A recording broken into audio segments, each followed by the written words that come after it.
Different kind of Valentine. Have you seen hearts like these in Cincinnati?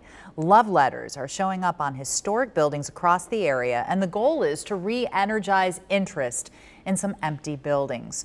Joining me now to talk about this is Pam Sattler with the Cincinnati Preservation Collective. Pam, thank you for being here. Thank you for having me. So why drum up interest in buildings that some people might see as decaying and old? Mostly, we find value in these buildings. There's history in them. We have a very, very old and historic city with so much history, and we just want to save these places that people lived in or people worked in. Have relatives or are descendants of just different aspects of the city, historic.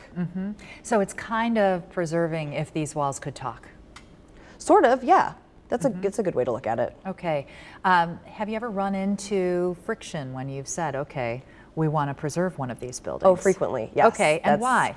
I mean, there are a lot of people that prefer newer as opposed to older. They think newer is better. And in some cases that may be. We are selective in picking our battles. We are, wary of that. But it's really challenging to be respectful to these individuals.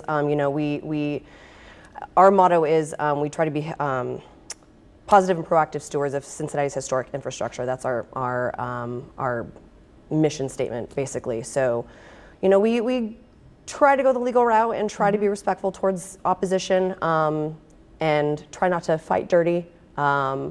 I mean, you're putting hearts on buildings. Yeah, and that's kind of it's a little bit of a kinder guerrilla aspect of what we do. We're more, the heartbombing is more of for the community to see, like, oh, there's something different on this building that you might walk by every day and never actually like look up at it. And then maybe take an interest and learn about it. Exactly. So yeah. You've won battles and you've lost battles, right? Correct. Yes. Okay. We definitely lost a big one last year, which was the Denison Hotel. We spent a lot of energy and effort in that fight, and unfortunately lost that fight. But we're not giving up on other historic aspects of Cincinnati. If you don't preserve your history, do you forget where you came from? No. Definitely not.